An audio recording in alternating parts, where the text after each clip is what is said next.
Hello students, welcome to our YouTube channel Commerce with Kanojia ma'am. तो students, आज का जो हमारा टॉपिक है वो है चैप्टर 9 कैपिटल एंड रेवेन्यू। तो इस चैप्टर में हम पढ़ेंगे डिफरेंस कैपिटल एक्सपेंडिचर में एंड रेवेन्यू एक्सपेंडिचर में, और capital receipt and capital revenue receipt में। तो आ जाइए स्टूडेंट, स्टार्ट करते हैं चैप्टर। हाँ जी स्टूडेंट्स, देखिए हम साथ साथ डिफरेंस करके चलेंगे कैपिटल एक्सपेंडिचर और रेवेन्यू एक्सपेंडिचर में। चलो स्टूडेंट स्टार्ट हो जाते हैं फिर। हाँ जी, देखिए कैपिटल एक्सपेंडिचर नाम से पता चल रहा है ज़्यादा खर्चा, यानी कि अमाउंट जिस खर्चे का ज़्यादा है, अमाउंट ज़्यादा है, जिस खर्चे का अमाउंट ज़्यादा है वो क्या कहलाएगा? Capital expenditure. ठीक है स्टूडेंट्स, तो देखिए any expenditure which is incurred in acquiring और increasing the value of fixed asset. Fixed asset की वैल्यू को एक्वायर करने के लिए और उसकी वैल्यू को इंक्रीज करने के लिए जो भी खर्चा लगाया जाता है उसे हम कैपिटल एक्सपेंडिचर बोलते हैं। ठीक है, सच assets yields benefits over a long period. इसके जो इस एसेट्स पे जो भी आपने खर्चा लगाया है उससे जो बेनिफिट्स मिलेंगे आपको वो लॉन्ग पीरियड के लिए मिलेंगे। ठीक है स्टूडेंट्स, और इनको कहाँ दिखाया जाता है? It is return in asset in balance sheet. Balance sheet में जाके एसेट साइड्स पे लिखा जाएगा। नॉर्मल सी बात है, जब एसेट इंक्रीज होगी तो वो हमारी बैलेंस शीट के एसेट साइड पे लिखी जाएगी। ठीक है स्टूडेंट्स, ये समझ में आया? इसके ही दूसरा रेवेन्यू एक्सपेंसिव। रेवेन्यू का मतलब होता है आगम, डे टू डे जो पैसे आते हैं, पैसे का खर्चा होता है वो रेवेन्यू एक्सपेंडिचर होता है। ठीक है, डे टू डे बिजनेस को करने के लिए जो खर्चा किया जाता है उसे रेवेन्यू एक्सपेंसिव बोलते हैं, और जो इसका अमाउंट होता है वो कम होता है, खर्चे का अमाउंट कम होता है। देखिए such expenditure does not result in an increasing in the earning capacity of business. ये बिजनेस की अर्निंग कैपेसिटी को नहीं बढ़ाते, बल्कि जो की अर्निंग कैपेसिटी चल रही है उसको मेंटेन कर रखते हैं, बना कर रखते हैं, but only helps in maintaining the existing earning capacity. ठीक है, this expenses debited to trading and PNL account. जैसे कि हमने वो देखा कि ये बैलेंस शीट के एसेट साइड पे आते हैं, तो ये ट्रेडिंग एंड पीएनएल अकाउंट के डेबिट साइड में आते हैं, क्योंकि सारे एक्सपेंसेस डेबिट होते हैं। तो रेवेन्यू एक्सपेंसेस क्या होते हैं? ट्रेडिंग एंड पीएनएल अकाउंट के डेबिट साइड पे आते हैं। ठीक है स्टूडेंट्स, चलो आगे बढ़ते हैं। आगे देखिए, जो कैपिटल एक्सपेंडिचर है, कैपिटल एक्सपेंडिचर जो है वो इर्रेगुलर होता है। क्या होता है? इर्रेगुलर होता है। कैसे? ये साल में, 2 साल में कभी एक बार खर्चा किया जाता है। मान लो एसेट खरीदनी है तो वो ये थोड़ी है कि हम हर महीने खरीदते जाएंगे, हर 2 महीने के बाद खरीदेंगे। ये तो ऐसा खर्चा होता है जो कि भाई कभी कभी आता है। ठीक है, तो देखिए, और जो ये हैं रेवेन्यू एक्सपेंसेस हैं। रेवेन्यू एक्सपेंसेस कब क्या होते हैं? रेगुलर फॉर्म में होते हैं, रेगुलर यूज़ किए जाते हैं। रेगुलर एक्सपेंडिचर मतलब कि रेगुलर जो डे टू डे बिजनेस को करने के लिए जो खर्चे होते हैं वो होते हैं रेवेन्यू एक्सपेंडिचर। तो आ जाइए आगे, बेनिफिट्स देखो इसे क्या है। कैपिटल एक्सपेंडिचर ये चल रहा है, और ये वाला साइड वाला क्या है? रेवेन्यू एक्सपेंडिचर, याद रखना। First second, benefit received for long period. जो इसका बेनिफिट है, मतलब आपने कोई एसेट खरीदी है, एसेट में इंक्रीज, उसका बेनिफिट है लॉन्ग पीरियड के लिए, और इसका बेनिफिट होता है करंट ईयर के लिए या फिर विद इन 1 ईयर। जैसे कि कोई आप सैलरी पे कर रहे हो, कोई गुड्स खरीद रहे हो, तो 1 साल के अंदर अंदर वो उसका बेनिफिट मिल जाएगा आपको, ज़्यादा टाइम के लिए नहीं मिलेगा, क्योंकि खर्चा कम है तो बेनिफिट भी कम है, इसलिए खर्चा ज़्यादा है तो बेनिफिट भी ज़्यादा है। Third, expenses on acquisition of fixed asset. Fixed asset को एक्वायर करने के लिए जो भी खर्चा होता है वो कैपिटल एक्सपेंडिचर होता है। Expenditure on day to day running of the business. Day to day business को चलाने के लिए जो खर्चा किया जाता है वो क्या होता है? Revenue expenditure. Fourth one is expenses on purchase और इरेक्शन ऑफ फिक्स्ड एसेट। देखो कोई भी नई एसेट परचेज की है, परचेज़ की है तो उसको लगाने को, फिट कराने के लिए या फिर उसको घर तक लाने के लिए जो किराया लगाया जाता है, तो जो भी उससे रिलेटेड जो भी खर्चा होता है उसको इरेक्शन बोलते हैं, लगवाने का खर्चा। तो वो सारा खर्चा क्या होता है? Capital expenditure. ठीक है, आगे आ जाइए। Fourth, expenses on repair and maintenance of fixed asset.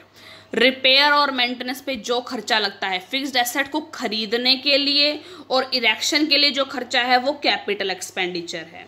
और उसी फिक्स्ड एसेट को जब हम यूज़ कर रहे हैं तो वो थोड़ा ख़राब हो गई है तो उसको रिपेयर और मेंटेनेंस कराने के लिए जो खर्चा है वो रेवेन्यू एक्सपेंडिचर है। आगे देखो। हाँ जी स्टूडेंट्स, ये देखिए। फिफ्थ, एक्सपेंसेस ऑफ एक्सटेंशन और इम्प्रूवमेंट ऑफ फिक्स्ड एसेट। अपनी जो फिक्स्ड एसेट है उसको बढ़ोतरी के लिए, मान लो आपने एक बिल्डिंग खरीदी, उसका थोड़ा सा पोर्शन और रहता है जो आपने नहीं खरीदा, तो उसको एक्सटेंड कर रहे हो तो वो आपका कैपिटल, वो भी खरीद लिया आपने छोटा पार्ट भी, तो वो एक्सपेंड हो गया। एक्सटेंशन का जो भी खर्चा है वो कैपिटल एक्सपेंडिचर होगा। उसमें कोई इंप्रूवमेंट कर रहे हो, आपके पास कोई कार है, कार का आपने पूरा इंजन चेंज करवा लिया, उससे क्या होगा? उसकी कैपेसिटी बढ़ गई। तो कैपेसिटी जिस चीज़ की बढ़ती है, इंप्रूवमेंट होती है, उससे कैपेसिटी की इंप्रूवमेंट होने को आप कैपिटल एक्सपेंडिचर खर्चा बोल सकते हैं। ठीक है, यहाँ पर payment for goods purchase for resale. जो भी आप गुड्स खरीदते हो आपके बिजनेस में, देखो आप अपने बिजनेस में क्या करते हैं, हम गुड्स खरीदते हैं, फिर उसको सेल करते हैं, उससे प्रॉफिट कमाते हैं। तो उस गुड्स को खरीदने में जो भी खर्चा लगता है वो क्या होता है? Revenue expense. कौन सा? Revenue expense. ठीक है। 6 देखिए, अगर आपने सिंपल, पहले नॉर्मल एग्जांपल से जाती हूँ। अगर आपने एक घर खरीदा है, क्या खरीदा है? ये मेरा घर है, ये मैंने खरीदा है। ठीक है, घर है ये। तो इस घर को खरीदने में जो भी मैंने लीगल फ़ीस दी है, मैंने अपने नाम करवाया है घर को, लीगल फ़ीस दी है। कोई भी ब्रोकरेज पे करिए, जिस ब्रोकर से ये घर लिया है उसको कमीशन पे किया है, ब्रोकरेज पे की है। और उस घर को एक्वायर करने के लिए मैंने क्या उठाया? लोन। तो जब तक वो मैं एसेट यूज़ नहीं कर रही, अभी मैंने उस घर में शिफ्ट नहीं किया है, तब तक के लिए जो भी इंटरेस्ट ऑन कैपिटल, जो इंटरेस्ट ऑन लोन लगेगा, जब तक घर में नहीं आई हूँ, उस चीज़ को नहीं यूज़ कर रही हूँ, before asset put to use, तो जितना भी इंटरेस्ट ऑन लोन लगेगा वो मेरी जो बिल्डिंग जो काउंट है, जो मैंने घर लिया है बिल्डिंग काउंट है, उसी में क्या होगा? ऐड हो जाएगा और बिल्डिंग काउंट डेबिट हो जाएगी और वो कैपिटल एक्सपेंडिचर कहलाएगा। अब देखो, all amounts spent up to the point an asset is put like legal fees, brokerage paid to acquire a property। एक प्रॉपर्टी को acquire करने के लिए पेड किया आपने। Interest on loan before asset put to use. और अगर जब मैं शिफ्ट हो गई उसके बाद घर में रहते रहते मैं अपने खर्चे निकाल कर वो पे, उसका लोन का जो इंटरेस्ट है वो पे कर रही हूँ, तो वो रेवेन्यू एक्सपेंसेस में आएगा। यानी एक चीज़ याद रख लेना, before asset put to use और after asset put to use. यानी कि एसेट को यूज़ करने से पहले का खर्चा कैपिटल एक्सपेंडिचर आएगा और after asset put to use, मतलब कि जब एसेट को आप यूज़ करने लगे हो उसके बाद में जो खर्चे आ रहे हैं वो सारे क्या होंगे? Revenue expenses. ठीक है स्टूडेंट्स, ये इधर 6 पढ़ते हैं रेवेन्यू एक्सपेंस का। डेप्रिसिएशन ऑन फिक्स्ड एसेट, कोई फिक्स्ड एसेट है आपकी, उसकी डेप्रिशिएट हो रही है, वो टाइम टू टाइम डेप्रिशिएट होती जाएगी, इसलिए वो रेवेन्यू एक्सपेंस है। परचेज ऑफ रॉ मटेरियल, कोई भी रॉ मटेरियल खरीदा है आपने, ठीक है, परचेज ऑफ रॉ मटेरियल, कोई भी रॉ मटेरियल खरीदा है वो भी आपका डे टू डे एक्सपेंस हो गया, इसलिए वो क्या होती है? Capital revenue expenses. आगे आ जाइए स्टूडेंट्स। हाँ जी स्टूडेंट देखिए, ये देखिए स्टूडेंट्स, एक मिनट, हाँ जी ये आ गया। 7 देखिए, expenses on establishing the business, example the cost of patent, primary expenses, goodwill. आपने क्या किया है? एक नया बिजनेस एस्टैब्लिश किया है। क्या किया है? नया बिजनेस खोला है, ठीक है। उसमें जो खोलने से रिलेटेड जितना भी खर्चा लगेगा वो सब कैपिटल एक्सपेंडिचर के अंतर्गत आएगा। यानी कि कॉस्ट ऑफ पेटेंट, पेटेंट के लिए आपने जितना पे किया है, प्रिलिमिनरी एक्सपेंसेस के लिए जितना पे किया है, मतलब स्टार्टिंग के जो एक्सपेंसेस होते हैं वो प्रिलिमिनरी एक्सपेंसेस होते हैं। गुडविल के लिए, अगर किसी का पुराना बिजनेस खरीदा तो उसमें गुडविल के एक्सपेंस भी होगा, तो वो सब के लिए जो भी खर्चा हुआ है वो कैपिटल एक्सपेंडिचर का खर्चा होगा। यहाँ देखिए वही जो मैं पहले करा रही थी, interest on loan and interest on capital. ये देखिए, इधर देखिए पहले एक बार, यहाँ पे 8th पॉइंट पढ़ते हैं। Interest on capital during the period of formation of company. जब आपने नई नई कंपनी खोली है तो स्टार्टिंग में जो कैपिटल लाया है ओनर, उस पर जो इंटरेस्ट दे रहे हैं आप, वो जो इंटरेस्ट है, यानी कि बिफोर जो एसेट है, बिफोर यूजिंग द कंपनी। अभी कंपनी स्टार्ट नहीं करी तो इसलिए यूज़ कहाँ से करेंगे, तो बिल्कुल नई नई स्टार्ट कर रहे हैं। नई नई स्टार्ट करते टाइम जो भी इंटरेस्ट ऑन कैपिटल बनेगा वो हमारी कंपनी के अकाउंट में ही जुड़ जाएगा, यानी जो भी कंपनी से रिलेटेड खर्चे हैं वो कैपिटल एक्सपेंडिचर आएंगे। और जब वो कंपनी बन गई है, कंपनी बनने के बाद जो भी इंटरेस्ट ऑन कैपिटल आएंगे, इंटरेस्ट ऑन कैपिटल आएंगे, वो क्या होंगे, वो रेवेन्यू एक्सपेंसेस होंगे। अब देखो ये वाला पढ़ते हैं, इंटरेस्ट ऑन लोन। ये लोन वाला था जो मैंने घर लिया था, after the asset put to use, तब जब उस घर में रहने लगी, उसको यूज़ करने लगी, तब जब कोई इंटरेस्ट ऑन लोन आएगा तो वो क्या होगा, रेवेन्यू एक्सपेंसेस होगा। और इंटरेस्ट ऑन कैपिटल यानी कि जो कंपनी बनाई थी ये वाली, उसको जब यूज़ करने लगी, वो चलने लगी कंपनी, तो यूज़ करते करते दौरान जो भी खर्चे आएंगे, इंटरेस्ट ऑन कैपिटल होगा, वो क्या होगा, वो रेवेन्यू एक्सपेंस होगा। ठीक है स्टूडेंट्स, आगे देखो, expenses on purchase of second hand asset. इसको एग्जांपल में समझाते हैं। देखो मैंने क्या लिए, स्कूटर लिया, ठीक है, सेकंड हैंड है भाई, ठीक है, किसी और से लिया है। अब स्कूटर खरीदा है तो आप बोलोगे सेकंड हैंड है, पुराना है। अगर पुरानी चीज़ से रिलेटेड तो जो भी एक्सपेंसेस होते हैं वो रेवेन्यू एक्सपेंसेस होते हैं, लेकिन नहीं, वो स्कूटर किसी और के लिए पुराना है जिससे मैंने ख़रीदा है, ठीक है, लेकिन वो मेरे लिए क्या है, न्यू है, क्योंकि मेरी एसेट में जुड़ रहा है वो अब, ठीक है, मेरी एसेट में अब जाके वो जुड़ा है तो मेरे लिए वो नया है। उस जो पुराने पर्सन के लिए अगर उस पर कोई रिपेयर मेंटेनेंस होता ना तो वो उसके लिए रेवेन्यू एक्सपेंसेस होता है ना, लेकिन मेरे लिए अगर उस पर आप कोई रेवेन्यू एक्सपेंसेस लगाऊंगी ना, रिपेयर पे, उसके मेंटेनेंस पे, तो अब क्योंकि वो मेरे लिए नया है, मेरे पास अभी नया नया आया है, तो उसको चलाने के लिए सर्विस करवानी है मुझे, ठीक है, तो वो क्या है, मेरा कैपिटल एक्सपेंडिचर ही माना जाएगा। उस दूसरे पर्सन का जिसका पुराना था उसके लिए तो रेवेन्यू माना जाएगा अगर उसी के पास होता तो, लेकिन अब मेरे पास आ गया तो मेरे लिए वो न्यू है, मेरे नई एसेट है मेरे लिए तो वो, और मैं उसके अंदर जो भी सर्विस का चार्ज लगाऊंगी वो मेरे लिए क्या हो जाएगा, कैपिटल एक्सपेंडिचर। जैसे कि देखो, मान लो मेरे पास जो मैंने स्कूटर ख़रीदा था वो है 40,000 का, ठीक है। अब भाई थोड़ा सा ख़राब है, थोड़ा कहीं से टूट फूट भी हो रही है, कोई स्पेयर पार्ट्स भी बदलने हैं उसके, तो क्या करूँगी, 5,000 रुपये और ऊपर लग गए, ठीक है। तो अब जो ये 5,000 रुपये है ना, ये आप रेवेन्यू एक्सपेंसेस में नहीं डाल सकते, क्योंकि ये आपका डेली का मतलब खर्चा नहीं है और ये आपकी पुरानी कोई एसेट नहीं है। पुरानी एसेट की होती तो रिपेयर में डाल के आप क्या कर देते, रेवेन्यू एक्सपेंसेस में डाल देते, लेकिन ये चाहे पुरानी है लेकिन बट मेरे लिए नहीं है, क्योंकि मेरे पास अभी आई है, ये मैंने नई खरीदी है, चाहे बेशक सेकेंड हैंड खरीदी है, तो उसके अंदर ही जो नई, जैसे नई को ट्रीट करते हैं उसी को ऐसे नई जैसे ट्रीट किया, और उससे रिलेटेड जो भी खर्चा है, ये रिपेयर का खर्चा था, वो उसी के अंदर लगा के 45,000 को जो है हम क्या करेंगे, स्कूटर के खर्चे में, स्कूटर के अकाउंट में डेबिट कर देंगे, ठीक है स्टूडेंट्स, और कैपिटल एक्सपेंडिचर जैसा ट्रीट करेंगे उसको, ठीक है स्टूडेंट्स, समझ में आ गया। आगे आ जाओ, ये देखो, loss from sale of fixed asset. कोई भी आपने फिक्स्ड एसेट बेची है, अगर उससे फ़ायदा होता है तो वो कैपिटल रिसीट कहलाता है। जो उससे पैसे मिलते हैं, यदि कोई भी आपने एसेट बेची, जो सारे पैसे अमाउंट मिलेगा वो कैपिटल रिसीट कहलाता है, और जो उससे फ़ायदा होता है वो कैपिटल गेन कहलाता है। क्या, कैपिटल गेन कहलाता है, समझ में आ गया।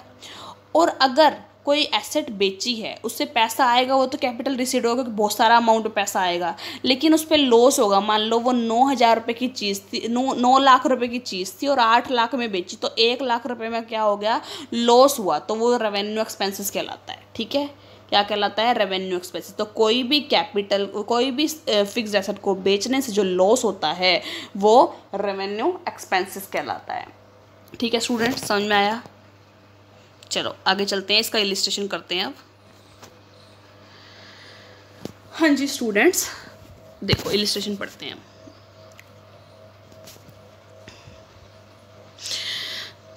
देखिए first, 52,000 spent on repair before using a second hand car purchase recently. मैंने एक नई मतलब कि अभी रिसेंट में सेकेंड हैंड कार खरीदी है, खरीद ली। तो अब वो कार मेरे लिए तो नई है, मेरे लिए तो मेरी नई एसेट में जुड़ेगी, ठीक है ना। तो उसके ऊपर जो भी खर्चा करा है बिफोर यूजिंग, मतलब यूज़ करने से पहले जो भी खर्चा कराया है 5200 रुपये, मैंने बताया था ना बिफोर, याद रखना ये before use of asset put on use, यानी ठीक है, एसेट को यूज करने से पहले का जो भी खर्चा है वो क्या कहलाता है, कैपिटल एक्सपेंडिचर। और आफ्टर यूज ऑफ एसेट, अगर एसेट को यूज कर लिया है हमने, उसका जो खर्चा होएगा वो क्या कहलाएगा, वो कहलाएगा रेवेन्यू एक्सपेंसेस, क्योंकि वो हमारे पास हमारी चीज़ है, हम उसको यूज़ कर रहे हैं तो उसका खर्चा ही बन रहा है। ठीक है स्टूडेंट्स, समझ में आ गई मेरी बात? आ जाओ आगे, फिर आ गई तो अब ये क्या है, ये हमारी नई चीज़, वो मतलब हमारे लिए तो नई चीज़ें, चाहे बेशक हमने सेकेंड हैंड खरीदी है, तो इसके ऊपर जो भी खर्चा बना वो क्या आएगा, कैपिटल एक्सपेंडिचर। देखो दे रखा है, कैपिटल एक्सपेंडिचर में ट्रीट कर रखा है इसको। Second one, during the year 3000 were spend on repair of various machine. आपकी मशीन्स हैं जो ऑलरेडी लगी हुई हैं, तो पहले से यूज़ में चल रही हैं वो, ठीक है। आफ्टर यूज़ आप उसको पैसे लगा रहे हो तो रिपेयर का खर्चा होएगा, रेवेन्यू एक्सपेंसेस आएंगे। देखो सेकंड वाले रेवेन्यू एक्सपेंसेस दे रखे हैं। थर्ड वन देखिए, freight and cartridge on the new machine 1200, erection charges 600। देखो नई मशीन खरीदी है, उस पर उसको लाने के लिए फ्रेट लगा है, कार्टेज चार्जेस लगे हैं 1200 रुपये और इरेक्शन चार्जेस लगे हैं 600 रुपये। तो अब ये सब किस चीज़ में दिखाए जाएंगे ये दिखाए जाएंगे आपके, नई मशीन है तो नई मशीन से रिलेटेड जो भी खर्चा है वो किस में आएगा, कैपिटल एक्सपेंडिचर में। तो 1800 रुपये जो कैपिटल एक्सपेंडिचर में आ जाएंगे। थर्ड वाला देखो भाई आ रहे हैं कैपिटल एक्सपेंडिचर। एक मिनट इरेज कर लेते हैं इसको यहाँ से।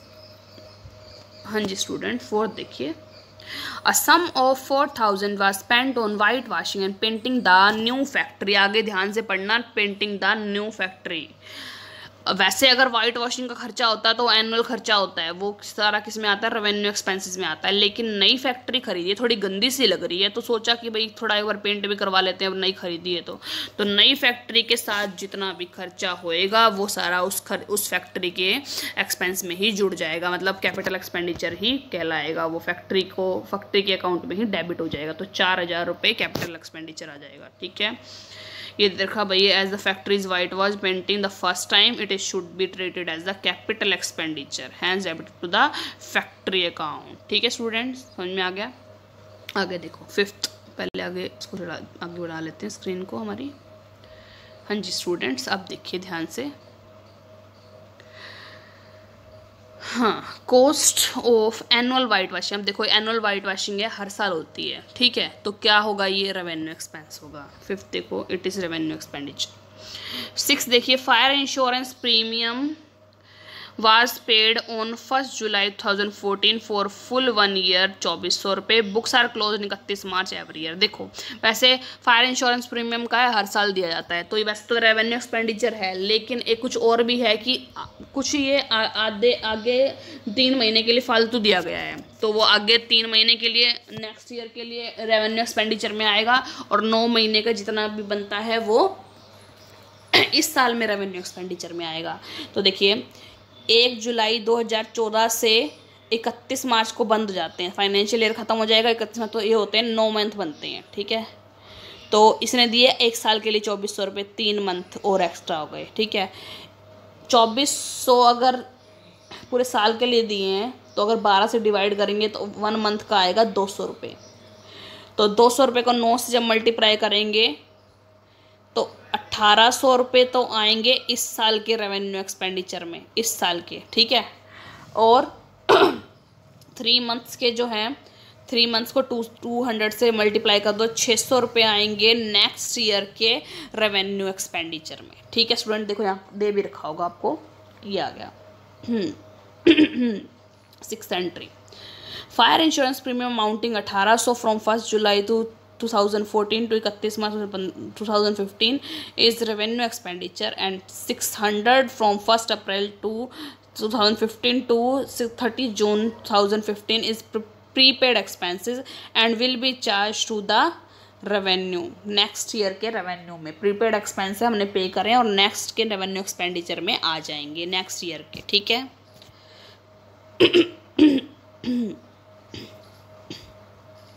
आगे स्टूडेंट्स,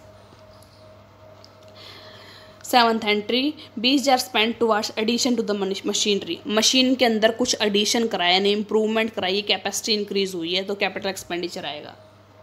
ये देखिए it capital expenditure. 8th 5,000 were spent in connection with the issue of capital and 3,000 were incurred as a legal expenses in raising a debenture loan।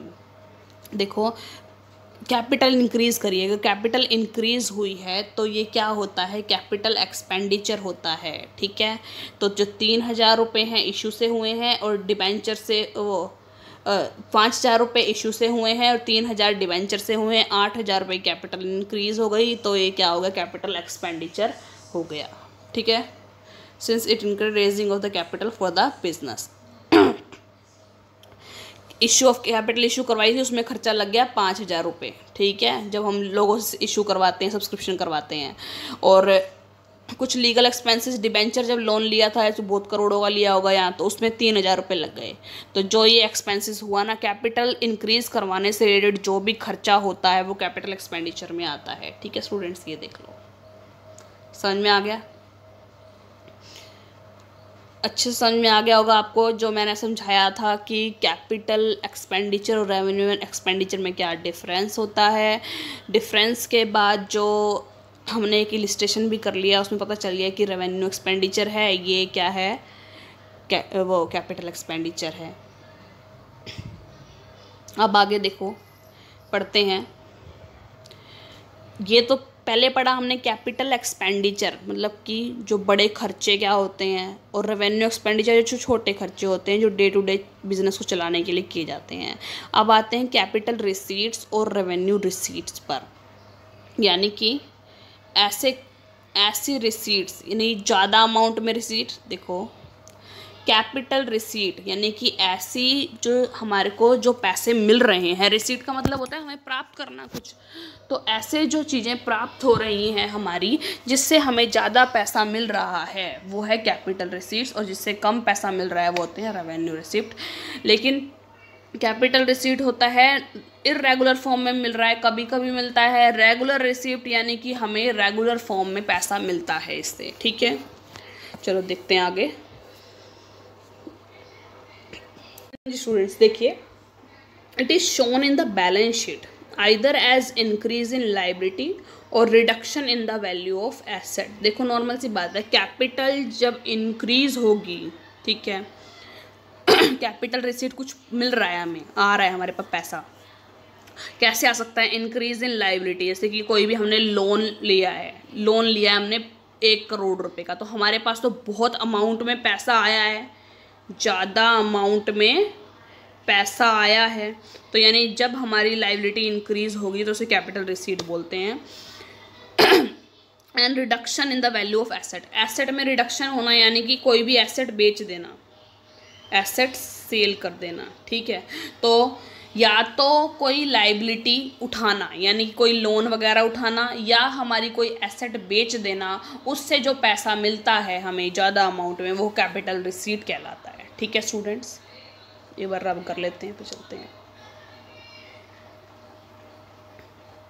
आगे। देखो revenue receipt it is shown in the credit side of trading and profit and loss account. देखो जो हमने revenue expenses पढ़े थे, expenditure पढ़े थे, वो आते थे डेबिट साइड में क्रेडिट एंड पीनल अकाउंट के।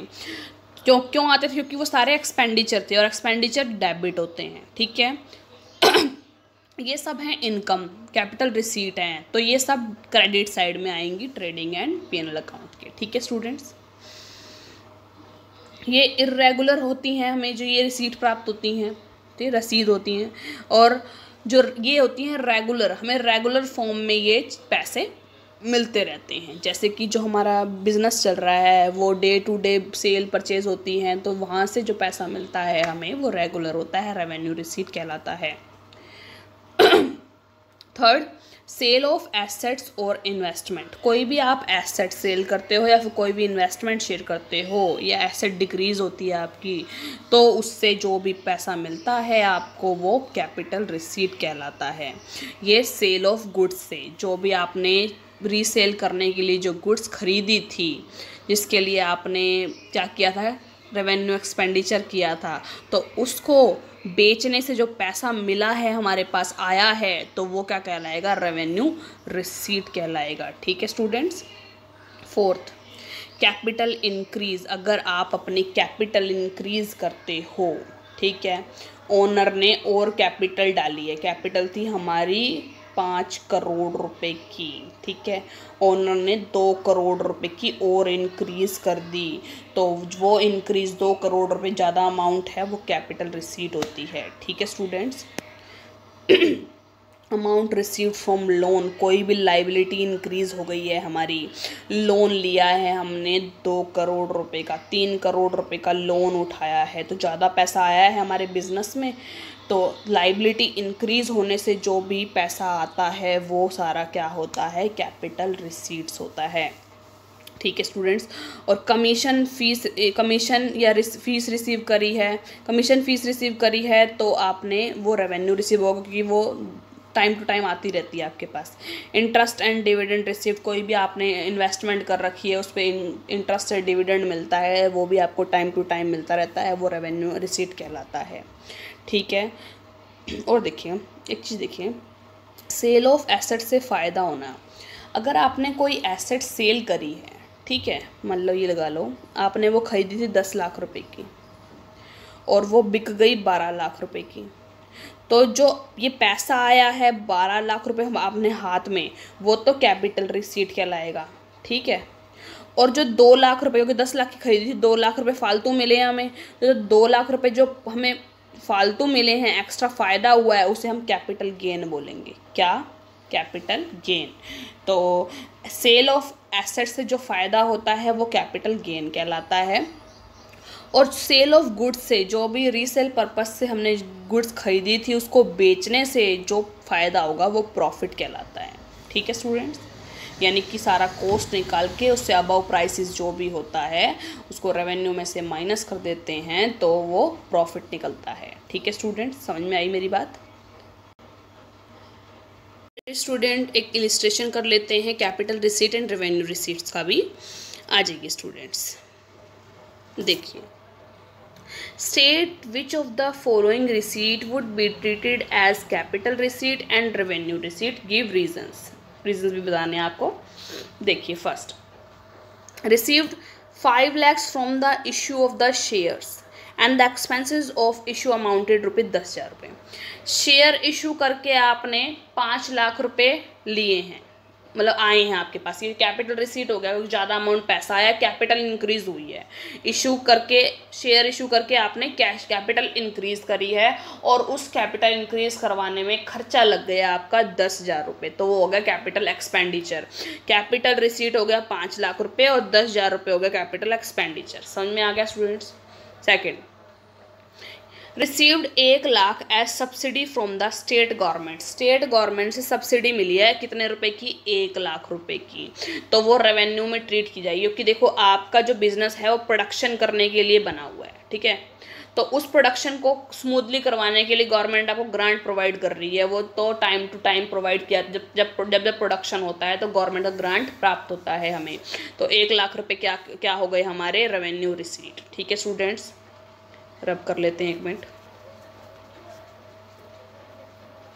आगे देखो third one, compensation received from improvement trust for compulsory removal of business to another place. हमारा बिजनेस कंपल्सरी रिमूव किया हमने, एक स्थान से दूसरे स्थान पर ट्रांसफ़र करना है, रिमूव कर दिया, तो उसके लिए जो कंपेंसेशन मिला है वो रेवेन्यू रिसीट में आएगा, क्योंकि उससे हमारा क्या होगा, जो हमारा खर्चा लगा है वो कम हो जाएगा। जो हमारा कंपल्सरी रिमूवल का जो खर्चा लगा है वो क्या होगा, कम हो जाएगा, इसलिए रेवेन्यू रिसीट में माना जाएगा। It is a revenue receipt since it will reduce the cost of removing the business to another place, क्योंकि ये कॉस्ट को रिमूव कर देगा, कॉस्ट को रिड्यूस कर देगा।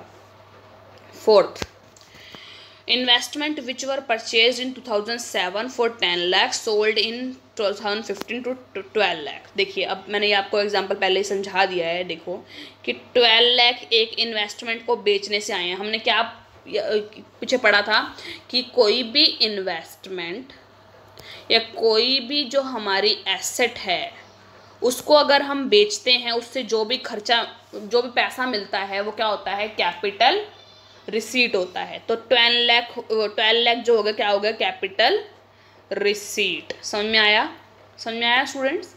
और जो भी यानी कि 10 लाख की थी वो और बिकी 12 लाख में, तो 2 लाख रुपए का क्या हुआ, फ़ायदा हुआ। और अगर ऐसा फ़ायदा होता है, यानी कि किसी भी एसेट को बेचने से फ़ायदा होता है, तो वो कहलाता है कैपिटल गेन। मैंने आपको बताया है ये पीछे, याद है ना, वो क्या होता है, कैपिटल गेन। तो इसको कैसे ट्रीट किया जाएगा, जो 12 लाख रुपए है उसको मानेंगे हम कैपिटल रिसीट। ये देखिए 12 lakh is the capital receipt लिख रखा है, और जो 2 लाख रुपए फायदा हुआ है वो capital gain, 2 lakh is the capital gain. समझ में आ गया। Fifth, for the welfare of employees की वेलफेयर के लिए ए रिक्रिएशन सेंटर वाज कंस्ट्रक्टेड। एक रिक्रिएशन सेंटर बनवाया है, ठीक है। उसमें मेरा कॉस्ट लग गया है 8 लाख रुपया, ठीक है, कॉस्ट लगा है 8 लाख रुपये। तो मेरा ये क्या है, कैपिटल एक्सपेंडिचर है, मेरा पैसा लगा है भाई, ठीक है। क्या है, 8 लाख रुपए मेरा कैपिटल एक्सपेंडिचर है, ज़्यादा अमाउंट में पैसा लगा है, ठीक है। 5 lakh was received from the state government. State government ने ग्रांट दिया है 5 लाख रुपए का, तो मैंने रिसीट प्राप्त हुई है, तो ये है कैपिटल रिसीट, ज़्यादा अमाउंट में प्राप्त हुई है, कैपिटल रिसीट। तो देखो 8 लाख कैपिटल एक्सपेंडिचर है, spent in the construction of building, और ग्रांट है 5 लाख, कैपिटल रिसीट है। समझ में आ गया। तो 8 लाख रुपए कैपिटल एक्सपेंडिचर है, और जो 5 लाख रुपए गवर्नमेंट से मिली है पैसे, वो कैपिटल रिसीट है। समझ में आई स्टूडेंट्स। आपको ये देखो, जो भी आपने इस वीडियो में पढ़ा है उसमें आपका चैप्टर 9 पूरा कवर होता है। कौन सा, चैप्टर 9 पूरा कवर होता है। और जो भी मेरी वीडियोस आ रही हैं चैप्टर 1 से लेकर चैप्टर 9 तक आई है, अगर आप ये वीडियो देखते हैं तो आपको बुक खोलने की ज़रूरत नहीं है, यहीं से आप सब समझ सकते हो, क्योंकि मैंने पूरा टॉपिक अपनी वीडियोस में क्लियर करवाया हुआ है, ठीक है स्टूडेंट्स। तो आज ये चैप्टर 9 प्रॉपर तरीके से क्लियर है, आपको बुक खोलने की बिल्कुल ज़रूरत नहीं पड़ेगी अगर आपने ये वीडियो अच्छे से देखी और समझी होगी, ठीक है स्टूडेंट्स। ऐसे ही अकाउंटेंसी के सभी चैप्टर को पढ़ने के लिए मेरे चैनल को सब्सक्राइब कीजिए, ज़्यादा से ज़्यादा लाइक कीजिए और ज़्यादा से ज़्यादा शेयर कीजिए। Thank you students.